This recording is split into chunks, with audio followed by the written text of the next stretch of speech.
Hello students, स्वागत है आप सभी का। मैं अंकुर शर्मा आपका एक बार पुनः स्वागत करता हूं ओपाइन मैथ्स पॉइंट्स पर। बच्चों, आज की इस वीडियो में हम कवर करने वाले हैं एनडीए 2022 पेपर फर्स्ट के क्वेश्चन नंबर 41 से लेकर 60 तक के क्वेश्चंस को। वीडियो को अंत तक देखिए। वीडियो पसंद आए तो वीडियो को लाइक कीजिए। क्वेश्चन नंबर 41 आपके सामने है। क्वेश्चन नंबर 41 में आपको बोला कि ए आपके पास सेट है और इसके सभी उप समुच्चयों पर आपको विचार करना। जितने भी इसके सबसेट्स होंगे उन पर आपको विचार करना। उनमें से कितने समुच्चय इस चार को कंटेन करने वाले जो समुच्चय उसके अधिसमुच्चय होंगे, यानी कि आपके सुपर सेट होंगे। कहने का मतलब ये है कि आपको वो सब सेट बताने हैं जो क्या करें, चार को कंटेन करते हो। अब हम बात करते हैं उन सब सेट्स की संख्या की जिनके अंदर केवल चार ही आए। ठीक है, इन बचे हुए एलिमेंट 1 2 3 में से कोई भी एलिमेंट ना आए, यानी कि उनकी संख्या आपकी किसके बराबर हो जाएगी, 3C0 के बराबर। क्योंकि हमें इन तीनों में से कोई भी एलिमेंट नहीं चुनना है तो उनको हम 3C0 टाइप से चुन सकते हैं। अब बात करते हैं उन उपसमुच्चयों की जिनके अंदर चार तो आए और इन 1 2 3 में से कोई एक और उसके साथ आए, तो उनकी जो संख्या होगी वो बराबर हो जाएगी आपकी 3C1 के, क्योंकि हमें इन तीन में से किसी एक का चुनाव करना है। अब बात करते हैं उन उपसमुच्चयों की जिनके अंदर चार के अतिरिक्त बाकी के जो 1 2 3 है इनमें से कोई दो एलिमेंट और आते हैं, तो उनकी संख्या आपकी हो जाएगी 3C2 के बराबर। और लास्ट में बात करते हैं उन उपसमुच्चयों की, उन सबसेट्स की जिनके अंदर चार आए और चार के अतिरिक्त ये तीनों के तीनों एलिमेंट भी आ जाएं, तो उनकी संख्या हो जाएगी आपकी 3C3 के बराबर। यानी कि जो आपके टोटल सुपर सेट होने वाले हैं वो इन सबके सम के बराबर हो जाएंगे। अब इनको हम चाहे तो कैलकुलेट कर लें, वरना तो यहाँ पर बाइनोमियल थ्योरम का हम इस्तेमाल कर सकते हैं। इसकी जो वैल्यू होगी वो आपकी 2 की पावर 3 के इक्वल हो जाएगी। 2 की पावर 3 माइने 8, तो क्वेश्चन नंबर 41 का ऑप्शन नंबर सी आपका करेक्ट हो जाएगा। नेक्स्ट क्वेश्चन की तरफ चलते हैं, 42 की तरफ। क्वेश्चन नंबर 42 में बोला कि ए और बी आपके पास दो नॉन एम्प्टी सेट हैं। अब आपको ये जो दो कथन दिए हुए हैं स्टेटमेंट, इन पर विचार करना है। अगर एक्स ए यूनियन बी में नहीं है तो एक्स ए में भी नहीं है, अथवा X does not belongs to B. अब एक्स ए यूनियन बी में नहीं है तो इसका मतलब ये हुआ कि एक्स या तो ए में नहीं है या एक्स बी में नहीं है। लेकिन ये जरूरी नहीं है कि आपका एक्स ए या फिर बी दोनों में से किसी में भी ना हो, ये बात जरूरी नहीं है। ऐसा हो सकता है कि एक्स ए में हो या फिर बी में हो, ठीक है, दोनों में से किसी एक में हो सकता है। तो जो पहले वाला स्टेटमेंट है ये तो आपका गलत हो जाता है। दूसरे स्टेटमेंट की बात करें तो इसमें बोला एक्स जो है वो does not belongs to A intersection B. अगर एक्स ए इंटरसेक्शन बी में नहीं है तो इसका मतलब ये है कि एक्स ना तो ए में है और ना बी में। तो ये भी बात आपकी क्या है, गलत है, क्योंकि एक्स ए इंटरसेक्शन बी में नहीं है ना, तो ए इंटरसेक्शन बी में तो वो एलिमेंट आते हैं जो दोनों में होते हैं। लेकिन सपोज कीजिए आपके पास एक एलिमेंट है जो आपका कैपिटल ए में तो है लेकिन बी में नहीं है, तो यहाँ पर क्या होगा, जो दूसरा स्टेटमेंट की अगर बात करें तो इंटरसेक्शन में तो नहीं आएगा, लेकिन इसका मतलब ये थोड़ी है कि वो ए में भी नहीं है। तो यहाँ पर दूसरा स्टेटमेंट भी आपका गलत हो जाता है। तो क्वेश्चन नंबर 42 का ऑप्शन नंबर डी आपका करेक्ट हो जाएगा, ना तो ए और ना ही बी। चलेगा, चलते हैं नेक्स्ट क्वेश्चन की तरफ, क्वेश्चन नंबर 43 की तरफ। क्वेश्चन नंबर 43 में बोला दो अरिक्त समुच्चयों ए और बी के संबंध में निम्नलिखित कथनों पर विचार कीजिए। एक तो आपको दिया हुआ ए यूनियन बी अगर ए इंटरसेक्शन बी के बराबर है, यदि और केवल यदि ए बराबर बी। तो यहाँ पर ये बात ट्रू है, अगर A union B A intersection B के बराबर है तो ए बी के बराबर होगा। यदि और केवल यदि मतलब इफ एंड ओनली इफ की कंडीशन है, अगर ऐसा है तो ऐसा होगा, और अगर ए बराबर बी के है तो आपका A union B A intersection B के बराबर हो जाएगा। तो यहाँ से आपको क्लियर हो रहा होगा, अगर A union B A intersection B के बराबर है तो ए बराबर बी हो जाएगा, और ए अगर बी के बराबर है तो ए यूनियन बी आपका ए इंटरसेक्शन बी के बराबर हो जाएगा। तो पहला स्टेटमेंट करेक्ट हो जाता है। इसी तरीके से आप देखेंगे कि जो आपका दूसरा स्टेटमेंट है वो भी आपका करेक्ट है। ए सिमेट्रिक डिफरेंस बी बराबर अगर आपका फाई है तो ए बराबर बी होगा, और अगर ए बराबर बी है तो ए सिमेट्रिक डिफरेंस बी आपका फाई होगा। जो सिमेट्रिक डिफरेंस होता है ए और बी का वो बराबर होता है हमारा A minus B union B minus A के, और ये आपको गिवन है फाई के बराबर। तो अब ये फाई के बराबर है, मतलब कि इनमें कॉमन नहीं है। और ए माइनस बी आपको पता होगा, अगर ये हमारा ए सेट हुआ, ये हमारा बी सेट, वेन डायग्राम से अगर हम देखें बी हो गया हमारा, तो जो आपका ए माइनस बी होगा ये वाला पोर्शन हो जाएगा, ठीक है। और अगर बी माइनस ए की बात करें तो ये आपका ये वाला पोर्शन हो जाएगा। अब इनका यूनियन फाई आ रहा है, तो इनका यूनियन फाई आने का मतलब यह है इनमें कुछ है ही नहीं, ठीक है, कुछ है ही नहीं, यानी कि ए और बी आपके क्या है उस केस में बराबर है, ठीक है। तो ए और बी बराबर हो जाएंगे, और अगर ए और बी बराबर हो जाए तो आपका A minus B union B minus A किसके बराबर आ जाएगा, फाई के। तो 43 का आपका दूसरा कथन भी ट्रू हो जाएगा। तो क्वेश्चन नंबर अगर 43 की बात करें तो इसका ऑप्शन नंबर जो सी है ये आपका करेक्ट हो जाएगा। चलिएगा, चलते हैं नेक्स्ट क्वेश्चन की तरफ। क्वेश्चन नंबर 44 की तरफ चलते हैं बच्चों। यहाँ पर ये बोला यदि x square minus 5xy plus 4y equal है 0 के, तो x रिलेटेड y द्वारा परिभाषित धनपूर्ण संख्या के समुच्चय n में संबंध r के बारे में आपको विचार करना, कौन सी बात यहाँ पर ट्रू है। तो यहाँ पर सबसे पहले ये जो इक्वेशन दी हुई है इसके कर लेते हैं फैक्टर। तो ये हो जाएगा आपका एक्स स्क्वायर गुणा करके 4 और जोड़ के 5 लाना, तो 4 एकम 4 हो जाएगा, यानी कि 4xy माइनस का xy प्लस का 4y square equal to 0। x common आ गया शुरू की दो टर्म में से, ये बचेगा x माइनस का 4y, अगली दो टर्म में से y कॉमन आ गया तो x माइनस का 4y इक्वल टू 0। तो यहाँ से हमारे जो फैक्टर मिल गए वो मिल गए x minus y into x minus 4y equal to 0। अब बात करते हैं स्वतुल्य की। तो यहाँ पर आप देख पा रहे होंगे हर एक एलिमेंट खुद के साथ अगर रिलेटेड होगा तो ये इस कंडीशन को सेटिस्फाई करेगा ना। अगर x बराबर y के हो जाए तो ये आपकी कंडीशन होल्ड हो जा रही है, तो हर एक एलिमेंट खुद के साथ रिलेटेड हो जाएगा। क्लियर हुई बात? यानी अगर मैं x की जगह पर y या y की जगह पर x रख दूं तो सेम क्या होगी, इक्वेशन आपकी होल्ड हो जाएगी। तो क्वेश्चन नंबर जो आपका 44 है, इसका पहला वाला स्टेटमेंट तो करेक्ट हो गया। उसके बाद दूसरा है सममित वाले स्टेटमेंट की बात करें तो यहाँ पर अगर हम क्या करते हैं, एक्स वाई के साथ रिलेटेड है तो वाई एक्स के साथ भी रिलेटेड होगा या नहीं होगा, ये बात यहाँ पर जरूरी नहीं है, क्योंकि ये जो x minus four y equal to zero वाली कंडीशन है, ये इसको होल्ड नहीं करेगा। ठीक है, अगर हम यहाँ देखेंगे तो ये इस कंडीशन को होल्ड नहीं करेगा, क्योंकि अगर मैं क्या करूं, यहाँ पर देखूं फोर जो रिलेटेड है वो आपका वन के साथ है, क्योंकि एक्स की यहाँ पर फोर और वाई की यहाँ पर वन रख दें तो यहाँ पर ये कंडीशन आपकी होल्ड हो जाएगी सेकंड वाली, लेकिन वन फोर के साथ रिलेटेड यहाँ पर नहीं हो पाएगा, तो यहाँ पर ये सम्मित नहीं है। दूसरा आपका कथन क्या हो जाता है, गलत हो जाता है। और अगर दूसरा कथन गलत है तो यहाँ पर आपका बी सी डी ये तीनों ही ऑप्शन आपके गलत हो जाएंगे। ठीक है, सी वाले को तो चेक करने, ये तो तीसरा कथन, इसको तो चेक करने की आपकी जरूरत ही नहीं है, वैसे तो ये भी गलत स्टेटमेंट है। तो आपका जो क्वेश्चन नंबर 44 है, इसका ऑप्शन नंबर ए आपका करेक्ट होगा। नेक्स्ट क्वेश्चन की तरफ चलते हैं, क्वेश्चन नंबर 45। क्वेश्चन नंबर 45 में बोला कि किसी समुच्चय ए पर किसी भी संबंध आर के लिए निम्नलिखित कथनों पर विचार कीजिए। तो ये तो बहुत ही सिंपल सा क्वेश्चन है। अगर आर आपका इक्विवेलेंट तुल्यता संबंध है तो आर इनवर्स भी आपका तुल्यता संबंध होता है। तो ये जितने भी स्टेटमेंट आपको लिखे हुए तीनों के तीनों ही आपके सही स्टेटमेंट हैं। क्वेश्चन नंबर 45 का ऑप्शन नंबर डी आपका करेक्ट हो जाएगा। नेक्स्ट क्वेश्चन की तरफ चलते हैं, क्वेश्चन नंबर 46। क्वेश्चन नंबर 46 में आपको यहाँ पर इसका क्या बताना है, जो प्रिंसिपल आर्ग्यूमेंट है इसका कॉम्प्लेक्स नंबर का बताना है। तो 1 माइनस आई से ऊपर नीचे कर लेते हैं मल्टीप्लाई, तो ऊपर तो हो जाएगा 1 माइनस आई और नीचे आपका मल्टीप्लाई होने के बाद बचेगा 2, तो हो जाएगा आपका 1/2 माइनस का आई अपॉन 2। तो सबसे पहले तो यहाँ ये देखना है, अगर इस कॉम्प्लेक्स नंबर को देखें तो यहाँ पर एक्स कोऑर्डिनेट प्लस है और वाई कोऑर्डिनेट हमारा माइनस, तो प्लस माइनस आपका जो होता है वो फोर्थ क्वाड्रेंट में होता है। तो ये बात तो पक्की है कि जो पूर्णांक होगा वो आपका फोर्थ क्वाड्रेंट में, यानी कि माइनस का होगा 0 से 90 के बीच का नंबर। तो आपका सी और डी ऑप्शन तो कैंसिल आउट हो गए और अब या तो ए होगा या बी होगा। अब हम निकालते हैं कोणांक, तो टेन थीटा हो जाता है आपका वाई बटे एक्स के बराबर, तो माइनस 1/2 और डिवाइड बाय 1/2, यानी कि आ गया आपका माइनस का 1। तो tan theta equal to minus 1 135 degree की वैल्यू होती है और एक होती है माइनस का 45 डिग्री की, तो 135 तो हो नहीं सकता। ठीक है, तो आंसर होगा माइनस का 45 डिग्री, यानी क्वेश्चन नंबर 46 का ऑप्शन बी आपका करेक्ट हो जाएगा। चलेगा नेक्स्ट क्वेश्चन की तरफ चलते हैं, 47 की तरफ। इसमें आपको इसका मापांक बताना है, इसका मॉडुलस बताना है। तो ये है हमारा क्या, आई रूट 3 और डिवाइड बाय 2 माइनस का 1/2 और इसकी पावर है आपकी 200, तो इसका मॉडुलस हो जाएगा आपका रूट 3/2 का स्क्वायर। तो रूट 3/2 का स्क्वायर आ जाएगा आपका 3/4 प्लस माइनस 1/2 का स्क्वायर, ये भी हो जाएगा आपका 1/4 और इसको हम लिखेंगे किसके अंदर, अंडर रूट के अंदर, और इसकी पावर हो जाएगी आपकी 200। तो ये हो जाएगा आपका 3 + 1 4/4 1, तो अंडर रूट 1 तो 1 ही आ जाएगा, 1 की पावर 200 भी आपका 1 ही आएगा। क्वेश्चन नंबर 47 का ऑप्शन सी आपका करेक्ट होगा। नेक्स्ट क्वेश्चन की तरफ चलते हैं, क्वेश्चन नंबर 48। तो यहाँ पर आपको ये स्टेटमेंट दिए हुए बताना कौन ठीक है। यहाँ पर n दोनों ही जगह पर 3 से बड़ा नंबर है। तो सबसे पहले अगर मैं n की जगह पर पहले स्टेटमेंट में 4 रखूं तो 4 अगर मैं रखता हूं तो ये हो जाएगा आपका 4 फैक्टोरियल। 4 फैक्टोरियल की वैल्यू हो जाएगी 4 इंटू में 3 फैक्टोरियल डिवाइड बाय 3 फैक्टोरियल, तो 3 फैक्टोरियल से 3 फैक्टोरियल कैंसिल आउट हो जाएगा, हमें मिलेगा कितना 4। अब 4 तो 6 से विभाज्य है नहीं, तो ये पहला स्टेटमेंट तो हो गया गलत। अब दूसरे स्टेटमेंट की बात करें तो दूसरा जो स्टेटमेंट है n इक्वल टू 4 के लिए तो सेटिस्फाई हो जाएगा, क्योंकि n फैक्टोरियल अपॉन 3 फैक्टोरियल तो 4 आ जाएगा, 3 7 तो 7, यानी कि 7 से विभाज्य हो जाएगा। लेकिन अब अगर मैं n की जगह पर 5 रख देता हूँ, ठीक है, तो ये हो जाएगा मेरा 5 फैक्टोरियल बटे में 3 फैक्टोरियल प्लस का 3, यानी कि हो जाएगा आपका 5 into 4 into 3 factorial divide by 3 factorial और प्लस का 3 फैक्टोरियल से 3 फैक्टोरियल कैंसिल आउट हो गया, 5 चौक 20 और 3 23 आ गया। तो 23 तो जो है हमारा 7 से कटता नहीं, डिविजिबल नहीं है, तो दूसरा स्टेटमेंट भी गलत। तो क्वेश्चन नंबर 48 का ऑप्शन डी आपका करेक्ट हो जाएगा, ना तो 1 और ना ही 2। चलेगा, चलते हैं नेक्स्ट क्वेश्चन की तरफ, क्वेश्चन नंबर 49 की तरफ। क्वेश्चन नंबर 49 में बोला कि 9 खिलाड़ियों में से 5 खिलाड़ियों की एक टीम बनानी है। ठीक है, तरीके बताने टोटल, ताकि 2 विशेष खिलाड़ी को टीम से बाहर रखा जा सके। तो भाई 9 में से 2 खिलाड़ी तो बाहर हो गए, तो बचे कितने 7। अब 7 में से तो टीम बनेगी, तो यानी कि हमें 7 में से चुनाव करना है कितने खिलाड़ियों का, 5, तो 7 से 5 टाइप से कर सकते हैं। अब इसकी वैल्यू जाएगी 7 फैक्टोरियल अपॉन में 5 फैक्टोरियल, 7 माइनस 5 2 फैक्टोरियल, तो ये जाएगा 7 इंटू 6 अपॉन में 2, 2 3 जा 6, 7 3 जा 21। क्वेश्चन नंबर 49 का ऑप्शन बी करेक्ट हो जाएगा।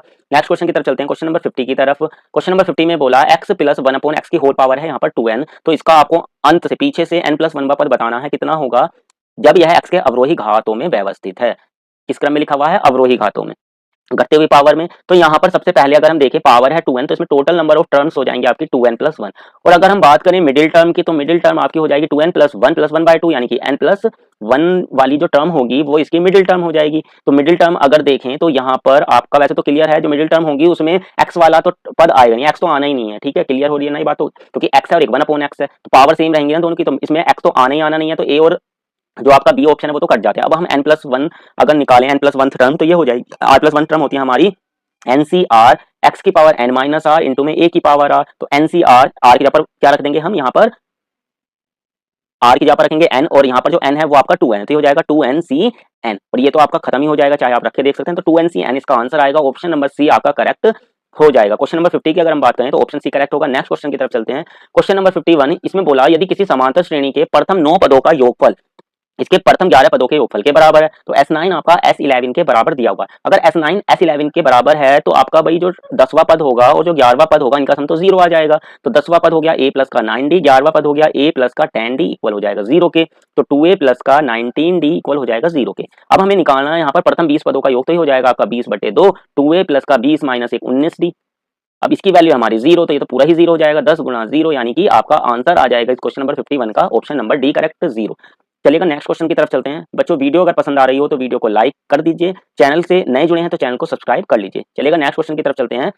क्वेश्चन नंबर 52, इसने बोला कि यदि किसी समांतर श्रेणी एपी का 5वां पद है आपका 1/10, यानी a प्लस 4d तो आपका है 1/10 के, और 10वां पद है 1/5, यानी a प्लस 9d आपका है 1/5 के बराबर। तो आपको प्रथम 50 पदों का योग निकालना। कितने पदों का योग निकालना? 50। तो इस दूसरी में से कर देते हैं पहली को माइनस, तो ये आ जाएगा आपका 5d equal to 1/5 minus 1/10। Solve करेंगे तो आ जाएगा आपका किसके बराबर? 1/10 के बराबर। तो जो d की वैल्यू है वो आ जाएगी आपकी 1/50। ये वैल्यू रख देते हैं समीकरण जो आपकी बनी इक्वेशन नंबर 1। तो यहाँ से a आपका आएगा 1/10 माइनस 4/50। तो यहाँ पर भी इसको सिंप्लीफाई करेंगे तो ये भी आपका 1/50 आ जाएगा। a की वैल्यू भी 1/50 और d की भी वैल्यू भी 1/50। अब हमें निकालना 50 पदों का योग, तो हो जाएगा 50/2 n/2 इंटू में 2 है, 2 इंटू में 1/50 प्लस का n-1 यानी कि 49 इंटू में dd हमारा है कितना? 1/50। तो 50 तो आपका यहाँ से नीचे से एलसीएम आ जाएगा, ये हो जाएगा आपका 49 प्लस 2 यानी 50, 1/50, 50 से 50 कैंसिल आउट हो जाएगा और 51 को 2 से डिवाइड लगाएंगे तो 25.5 आ जाएगा, यानी कि ऑप्शन नंबर बी आपका करेक्ट हो जाएगा। चलेगा नेक्स्ट क्वेश्चन की तरफ चलते हैं। क्वेश्चन नंबर 53, इसने बोला कि आपको यहाँ पर दो बाइनरी नंबर्स दिए हुए हैं और आपको डिवाइड लगाना है। तो बच्चों इसकी एक अलग से वीडियो जो है हमने बना दी है, आप उस वीडियो को देख सकते हैं। वहां पर हमने बाइनरी नंबर्स की फुल डिटेल्स से वीडियो, कैसे उनको जोड़ना है, कैसे उनको घटाना है, गुणा कैसे करनी है, भाग कैसे करना है, बहुत ही आसान वे से आपको समझाया गया है वहां पर। उस वीडियो को आप एक बार जरूर देख लें। वीडियो का जो लिंक है वो हमने डिस्क्रिप्शन बॉक्स में दे दिया है, तो वहां जाकर आप उस वीडियो को एक बार जरूर देख लें। क्वेश्चन नंबर 53, डिवाइड लगाना है। तो यहाँ पर आपका जो नंबर्स है 1 1 1 0 0 1 1 और इसको डिवाइड आपको लगाना है 1 0 1 1 1 से। ठीक है, तो यहाँ पर हम करेंगे क्या? सबसे पहले कितनी डिजिट है इसमें आपके जो जिससे डिवाइड लगाना है डिवाइजर में? 5, तो इसमें भी 5 ले लेंगे यहाँ तक 0 तक। अभी यहाँ पर हम देखें तो ये बाहर वाला आपका छोटा अंदर बड़ा, तो डिवाइड लगा सकते हैं। 1 टाइम चला जाएगा तो आ जाएगा 1 0 1 1 1। अभी करेंगे इसको माइनस, तो 0 में से जब 1 जाएगा तो आपको याद रखना बराबर वाले में से कैरी लेना पड़ेगा। इस 1 से इसको कैरी जाएगा, इससे 10, ये 10 हो जाएगा। 10 में से जो 1 जाएगा ना यहाँ पर आपका 1 बचता है, ये 2 की तरह काम करता है। जो 10 होता है ना वो किसकी तरह काम करता है? 2 की तरह। तो ये हो गया 1, और इस 10 ने जब इसको दिया एक कैरी तो यहाँ पर भी बताया 2 की तरह काम करेगा, तो यहाँ पर 1 बचेगा। 1 में से 1 गया आपका 0, यहाँ पर 0, फिर इससे बराबर वाले से कैरी ले लेगा तो यहाँ पर 10 10 माइनस 2, 2 में से 1 गया 1 बचेगा यहाँ पर। अभी यहाँ पर 0 बचेगी, 0 माइनस 0 0 और ये 1 माइनस 1 0। नेक्स्ट नंबर उतारेंगे ऊपर से 1, तो यहाँ पर अगर हम देखें तो ये तो डिवाइड अब जा ही नहीं पाएगा, तो यहाँ 0 लगा के एक ऊपर से और डिजिट उतार लेंगे। अभी कितने टाइम चला जाएगा? ये 1 टाइम चला जाएगा, तो 1 0 1 1 ही आ जाएगा, तो पूरा पूरा कैंसिल आउट हो गया। तो इसका जो क्वेश्चन नंबर 53 की अगर बात करें 1 0 1 जो है, यानी कि ऑप्शन नंबर ए आपका करेक्ट हो जाएगा। नेक्स्ट क्वेश्चन की तरफ चलते हैं। क्वेश्चन नंबर 54, तो क्वेश्चन नंबर 54 में बोला आपको कि एक्स की क्यूब गिवन है प्लस वाई की, x cube plus y cube given है, एक्स प्लस वाई गिवन है, तो एक्स माइनस वाई का whole square plus x y आपको इसकी वैल्यू बतानी है। X cube plus y cube की अगर हम बात करें तो ये हो जाएगा आपका एक्स प्लस वाई इंटू में x square plus y square minus का एक्स वाई। और अगर इस चीज को देखें तो ये आपका है एक्स माइनस वाई का होल स्क्वायर प्लस का एक्स वाई। ये बिल्कुल इसी के जैसा है जिसकी वैल्यू हमें फाइंड आउट करनी है। तो इसको हमें कहाँ ले जाना पड़ेगा? X cube plus y cube की डिवाइड में, यानी कि यहाँ पर भी हमें डिवाइड ही लगाना है। तो 1 0 0 0 1 0 1 1 1, इसको डिवाइड लगाना है किससे? हमें कितने 1 से 5, 1 2 3 4 5। तो यहाँ पर अगर हम देखें तो 5 डिजिट अगर हम लेंगे तो डिवाइड लगा नहीं पाएंगे, तो 0 लगा के एक डिजिट को और बढ़ा लेंगे।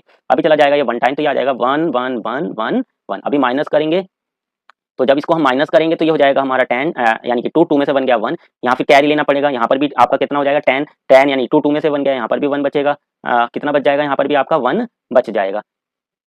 क्लियर हुई बात? अभी आगे चलते हैं। तो यहाँ पर आपका कितना था? 10 हो गया होगा, तो यहाँ पर 1 बचेगा। ठीक है, यहाँ जितने भी जीरो यहाँ 1 बचेगा। 1 माइनस 1 0, 1 माइनस 1 0 और 1 माइनस 1 0, ये आ जाएगा। ऊपर से क्या उतारा जाएगा? नेक्स्ट डिजिट 1, तो छोटा रह जाएगा, एक जीरो लगा के नेक्स्ट 1 उतार लेंगे, एक जीरो लगा के ये लास्ट वाला 1 उतार लेंगे। अब ये 1 टाइम चला जाएगा, तो पूरा पूरा डिवाइड ही हो गया। तो कितना आ गया? 1 0 0 1, यानी ऑप्शन नंबर जो इसका बी है 54 का वो करेक्ट हो जाएगा। चलेगा नेक्स्ट क्वेश्चन की तरफ चलते हैं, क्वेश्चन नंबर 55 की तरफ। क्वेश्चन नंबर 55 में आपको ये इनइक्वालिटीज दी हुई हैं और आपको बताना कौन सा जो बिंदु है वो आपका सर्वनिष्ठ बिंदु है। तो यहाँ पर सबसे पहले तो आपको देखना x 0 से छोटा होना चाहिए और y 0 से बड़ा। तो x 0 से छोटा y 0 से बड़ा, तो ऑप्शन ए तो करेक्ट होगा नहीं, बिल्कुल ही गलत है, क्योंकि x और y दोनों 0 हैं। अब बाकी के ऑप्शनों पे बात करें तो बाकी के जो ऑप्शन है वो आपके दोनों जो लास्ट वाली इनइक्वालिटीज हैं इनको तो सेटिस्फाई कर रहे हैं। अब इस इनइक्वालिटी को, इस दूसरे नंबर की इनइक्वालिटी को देखते हैं। x प्लस वाई जो है वो 2 से छोटा आना चाहिए। तो दूसरे ऑप्शन में देखें तो x प्लस वाई तो 2 आ रहा है, जबकि आना चाहिए 2 से छोटा, तो दूसरी भी इनइक्वालिटी, दूसरा हमारा ऑप्शन कट गया। ठीक है, तीसरे की अगर बात करें तो इसमें जोड़ के आएगा आपका 3, तो ये 3 तो 2 से बड़ा है, तो ये भी कट गया। तो ऑप्शन नंबर जो आपका चौथा है ना डी ऑप्शन, यही आपका करेक्ट हो जाएगा। तो क्वेश्चन नंबर 55 का ऑप्शन नंबर डी आपका करेक्ट होगा। चलिएगा नेक्स्ट क्वेश्चन की तरफ चलते हैं। 56 इसमें बोला आपको y जो है वो आपका greatest integer function of x है और x आपका ओपन इंटरवल -1 से 1 में लाई करता है। तो आपको बताना कौन सा स्टेटमेंट आपका ठीक है। तो यहाँ पर जो आपका y हो जाएगा, अगर हम बात करें, अगर x 0 से -1 से 0 के बीच का नंबर है, -1 से लेकर अगर हम बात करें 0 तक का नंबर है, तो इसकी वैल्यू आपकी -1 आ जाएगी। और अगर x आपका 0 या फिर 1 से छोटा नंबर है, उस केस में इसकी वैल्यू आपकी 0 के बराबर हो जाएगी। अभी इसका डिफरेंशियल करना है जब आपका किस पर निकालना है, x = 0.5 पर, तो यहाँ पर ये 0 ही आना है, ठीक है, डिफरेंशियल। तो ऑप्शन नंबर ए तो आपका यानी कथन एक तो ठीक हो गया। दूसरी बात करते हैं x = 0.5 पर। तो x = 0.5 की अगर हम बात करें तो यहाँ पर ये सतत हो जाएगा, ठीक है, क्योंकि 0 ही वैल्यू आनी है x = 0.5 पर। तो दूसरा भी स्टेटमेंट करेक्ट है। तो 56 का ऑप्शन नंबर सी आपका करेक्ट हो जाएगा, 1 और 2 दोनों। नेक्स्ट क्वेश्चन की तरफ चलते हैं। Question number 57। क्वेश्चन नंबर 57 में यहाँ पर आपको इसकी क्या बतानी है, डिग्री बतानी है। तो यहाँ पर अगर देखें तो यहाँ पर हम क्या करेंगे, दोनों तरफ की क्यूब कर देंगे। तो जैसे ही हम यहाँ पर क्यूब करेंगे दोनों तरफ की, तो आपका जो राइट में फ्रैक्शन वाला पार्ट है ये आपका हट जाएगा, ये आ जाएगा d² की होल पावर 4। तो हाईएस्ट ऑर्डर 2 है, उसकी पावर है 4। तो क्वेश्चन नंबर 57 का ऑप्शन डी आपका करेक्ट हो जाएगा।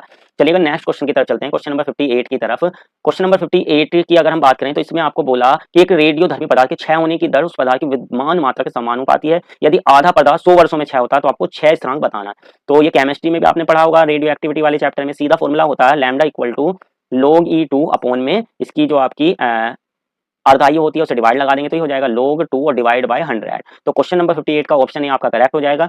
चलिएगा नेक्स्ट क्वेश्चन की तरफ चलते हैं। इसमें आपको बताना है इसका प्रांत। तो प्रांत होने के लिए आपका जो अंदर बन रहा है, ठीक है, इसका फॉर्मूला खोल देते हैं। तो ये हो जाएगा आपका x² + y² और माइनस का 2x तो प्लस का 2x हो जाएगा। तो 1 से 1 तो कैंसिल आउट हो जाएगा, तो ये बचेगा आपका 2x माइनस का x² रूट के अंदर। अभी इसकी प्रांत हमें निकालनी है, तो ये जो अंदर बन रहा है 2x माइनस x², ये आपका क्या होना चाहिए, ग्रेटर देन इक्वल टू 0।